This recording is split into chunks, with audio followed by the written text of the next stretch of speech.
ये कहानी है दो दोस्तों की और उनकी दोस्ती की शुरुआत हुई थी अभी कुछ दिन पहले हॉस्पिटल के कमरे से, जहां पर वो दोनों एडमिट थे। तो दोनों में से जो एक था उसको अभी कुछ दिन पहले एक पैरालिसिस का अटैक आया था, जिसकी वजह से गर्दन के नीचे की उसकी पूरी बॉडी पैरालाइज हो गई थी और वो अपनी एक उंगली तक नहीं हिला सकता था। और पूरे दिन जो भी नर्स उसके पास में आती वो उसको एक ही बात कहता कि मुझे कोई ऐसा इंजेक्शन दे दो जिससे कि मैं मर जाऊं, अब मैं और जीना नहीं चाहता, ऐसी जिंदगी का मैं क्या करूं। तो उसका जो दोस्त था उस कमरे में, क्योंकि वो चल फिर सकता था, तो रोज सुबह और रोज शाम को उस कमरे में खिड़की थी, उसके पास में जाकर के खड़ा हो जाता और अपने दोस्त को बताता कि उस खिड़की के बाहर क्या चल रहा है। बिल्कुल नीला आसमान है, सफेद बादल है, हल्की हल्की हवा चल रही है और कुछ पंछी उड़ रहे हैं। एक बहुत ही सुंदर बीच है जहां पर कुछ बच्चे मिट्टी के घरौंदे बना रहे हैं। कुछ लोग हैं जो वहां पर बैठे हुए बस समुद्र की लहरों को देख रहे हैं। कुछ लोग जॉगिंग कर रहे हैं, कोई एक्सरसाइज कर रहा है, कोई पतंग उड़ा रहा है।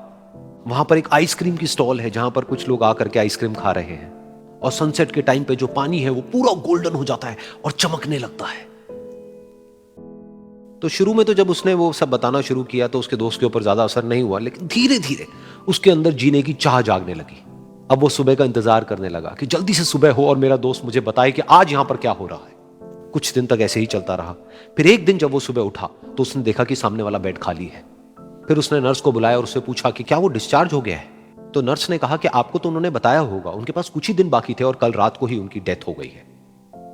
ये सुन करके उसके अंदर की उम्मीद पूरी तरह से टूट गई, क्योंकि सिर्फ उसका दोस्त ही था जिसने उसको बाहर की दुनिया से जोड़ा हुआ था, जिसकी वजह से वो जान पाता था कि बाहर क्या हो रहा है और ये दुनिया कितनी खूबसूरत है। तो कुछ दिन तक तो वो रोता रहा और उसने जीने की चाह छोड़ दी। लेकिन दूसरी ही तरफ से उसके अंदर कहीं ना कहीं एक नई चाह पैदा हुई कि काश मरने से पहले एक बार मैं खुद अपनी आंखों से देखूं इस खिड़की के बाहर कि दुनिया कैसी है।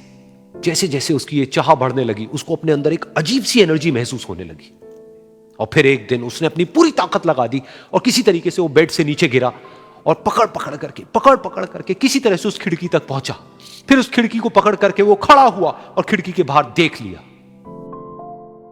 लेकिन खिड़की के बाहर देखते ही वो गुस्से से भर गया।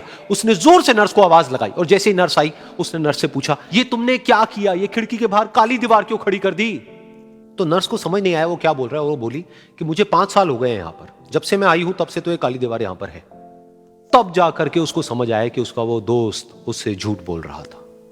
और उसने नर्स से पूछा, अगर ये काली दीवार पिछले 5 साल से यहां पर है तो मेरे दोस्त ने मुझसे झूठ क्यों कहा। तो नर्स थोड़ा सा मुस्कुराई और बोली कि मैं ये तो नहीं जानती कि उन्होंने आपसे झूठ क्यों कहा, लेकिन मैं इतना जरूर जानती हूं कि जो भी कुछ उन्होंने आपसे कहा उसी वजह से आप अभी अपने पैरों पर खड़े हैं। तो इस कहानी से हमको यह सीखने को मिलता है कि जो हमारे शब्द हैं, जो हमारे वर्ड्स हैं, जो हम अपने मुंह से बाहर निकालते हैं, उसमें इतनी पावर है जिसकी कोई हद नहीं है। वो किसी आदमी को गिरा भी सकते हैं और उसको उठा भी सकते हैं। तो अब आपके ऊपर है कि आप अपनी इस पावर को यूज करते हो या मिस यूज करते हो।